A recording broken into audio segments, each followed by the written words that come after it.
Hello नमस्कार साथियों, स्वागत आप सभी का एक और नए लेटेस्ट अपडेट वीडियो के साथ। REET mains level 1 third grade शिक्षक भर्ती 2025-26 को लेकर दोस्तों चर्चा करने वाले हैं। बिग ब्रेकिंग न्यूज़ यहाँ पर आपके लिए होने वाली है। जैसा आप थंबनेल पर भी नज़र आ रहा होगा, यहाँ पर थंबनेल पर भी साथियों आप यहाँ पर देख सकते हैं। कृषि पर्यवेक्षक एग्रीकल्चर सुपरवाइजर भर्ती की नियुक्ति पर हाई कोर्ट ने लगाई रोक। क्या है मामला? क्या लेवल 1 में भी भर्ती पर स्टे आएगा या रिजल्ट दोबारा होगा जारी? A to Z संपूर्ण जानकारी आपको इसी वीडियो में मिलने वाली है। दोस्तों वीडियो को कंप्लीट वॉच करें। चैनल पर पहली बार आए हैं तो प्लीज चैनल को सब्सक्राइब करें, बेल आइकन को प्रेस करें, जिससे आपको आने वाले हर लेटेस्ट वीडियो का नोटिफिकेशन आपको मिलता रहे। ये साथियों अपना ऑल टाइम टॉपर्स का टेलीग्राम चैनल है।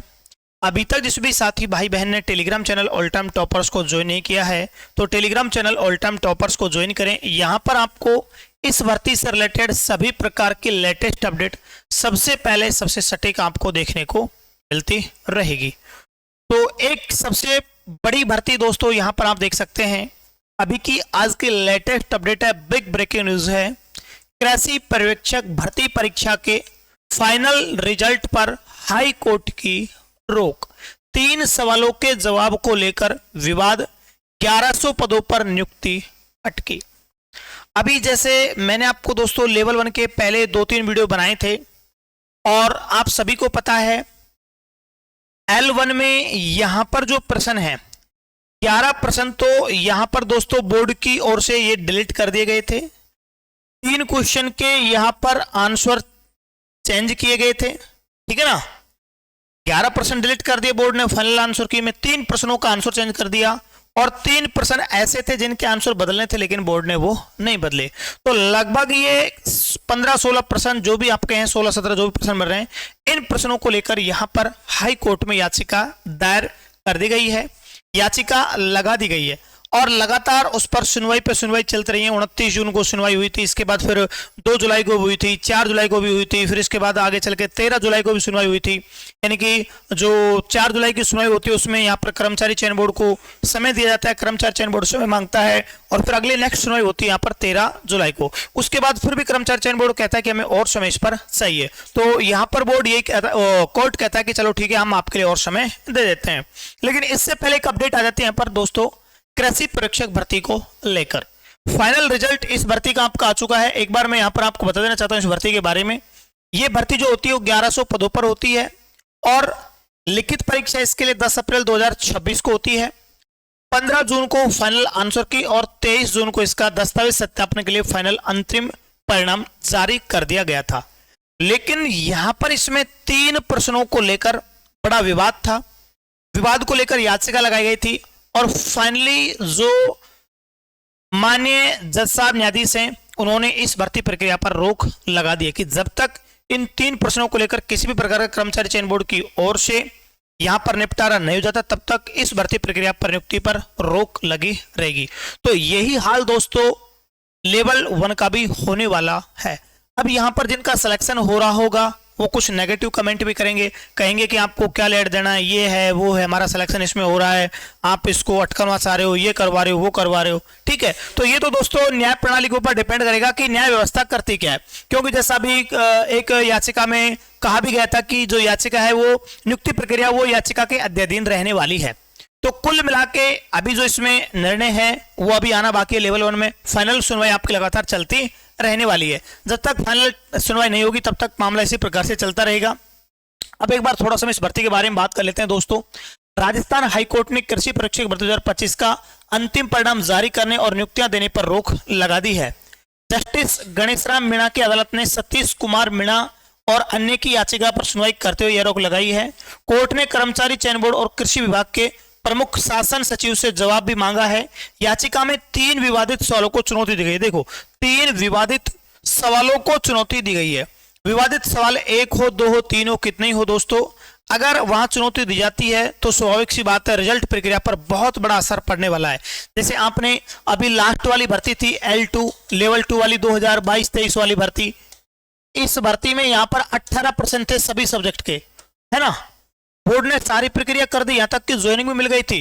उसके बाद कोर्ट में याचिका लगाई जाती है, याचिका लगाने के बाद इसका रिवाइज रिजल्ट जारी होता है और 18 प्रश्नों को लेकर जो विवाद था वो समाप्त हो जाता है, रिवाइज रिजल्ट दोबारा आता है और लगभग वहां पर दोस्तों 1500 के आसपास जो अभ्यर्थी हैं पहले सिलेक्शन की लिस्ट से बाहर थे वो उनका भी यहाँ पर सिलेक्शन इसमें हो गया है ना।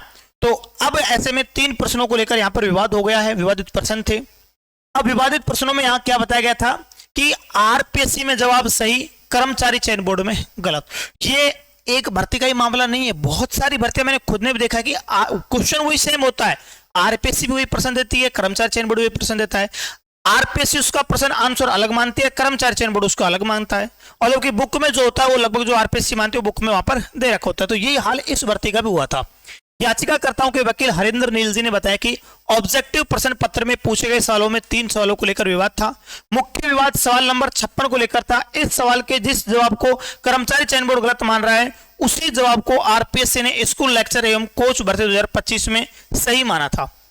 यानी कि यहाँ पर एक साथ गाय की नस्ल थी उसका, उससे रिलेटेड एक प्रश्न था, आरपीएससी ने उसका और माना था, कर्मचारी चयन बोर्ड ने उसका अलग मान लिया फाइनल आंसर की में, ठीक है। और जो ऑथेंटिक सोर्स बुक होती हैं राजस्थान बोर्ड की, उनमें भी यहाँ पर जो दे रखा है वो जो आरपीएससी ने माना है वो दे रखा है। तो इस प्रश्न को लेकर यहाँ पर विवाद होता है, ठीक है ना। और विवाद के बाद अब फाइनली यहाँ पर हाई कोर्ट की ओर से इस भर्ती में जो है रोक लगा दी जाती है। तो अब बात करते हैं मेन मुद्दे हम लेवल 1 को लेकर, क्या लेवल 1 में भी ये मामला हो सकता है? तो बिल्कुल साथियों मैं आपको पहले से बताता आया हूं, बिल्कुल लेवल 1 में भी ये मामला अटक सकता है। हो सकता है कि जो अभी इसमें प्रक्रिया हो रही है लेट, वो इसी को लेकर यहाँ पर हो सकता है आपका डॉक्यूमेंट वेरिफिकेशन लेट प्रोग्राम चल रहा हो, है ना। क्योंकि अभी जैसे सुनवाई होने वाली है इसको लेकर, सुनवाई को लेकर भी आपको जल्दी अपडेट दे दिया कि भाई अगली सुनवाई क्या होगी, किस प्रकार से होगी, कब होगी, वो भी मैं आपको दे दूंगा। तो कुल मिला के दोस्तों जो लेवल 2 में लेवल 1 में सॉरी जो 11 प्रश्न डिलीट किए गए हैं, 3 प्रश्नों के आंसर चेंज किए गए हैं, 3 प्रश्न ऐसे थे जिनके आंसर चेंज होने थे वो नहीं किए गए हैं। तो इनको लेकर जो आपके फाइनली सुनवाई होने वाली है, हो सकता है कि लेवल 1 का भी यहाँ पर रिजल्ट बदल जाए, ठीक है ना। अब वो हाईकोर्ट के ऊपर डिपेंड करेगा कि हाईकोर्ट जो है यहाँ पर रिवाइज रिजल्ट के आदेश जारी करता है या नियुक्ति प्रक्रिया पर यहाँ पर अटकाता है, नियुक्ति प्रक्रिया पर रोक लगाता है, वो हाई कोर्ट के ऊपर डिपेंड करेगा दोस्तों। हो सकता है वो रिवाइज रिजल्ट जारी करवा दे अगर कर्मचारी चयन बोर्ड अपनी गलती मान ले पिछली बार की तरह लेवल 2 की तरह, और कर्मचारी चयन बोर्ड वहां पर जो प्रश्नों के आंसर है उनको अदला बदली कर दे, और जो कुछ डिलीट किए थे इन्होंने वो होने वाले नहीं थे, हो सकता है उनको सही मान ले। तो इस प्रकार से ये भर्ती दोस्तों अब एक बहुत बड़े मोड़ पर देखने को मिलने वाली है। और आगे की जो अपडेट होंगे आपकी डीबी प्रक्रिया को लेकर भी, उसकी अपडेट भी दोस्तों आपको अपना जो टेलीग्राम चैनल है, ये वाला Telegram channel all time toppers के नाम से है, इस पर आपको up to date time to time आपको सभी प्रकार की रेगुलर अपडेट आपको यहाँ पर देखने को मिल जाएगी। जो भी आगे की अपडेट होगी दोस्तों उस अपडेट की जानकारी आपको अपने Telegram channel all time toppers पर देखने को मिलेगी। आशा उम्मीद वीडियो आपको अच्छा लगा होगा, तो वीडियो को लाइक शेयर करें। मिलते हैं साथियों नेक्स्ट अपडेट वीडियो के साथ। Thank you.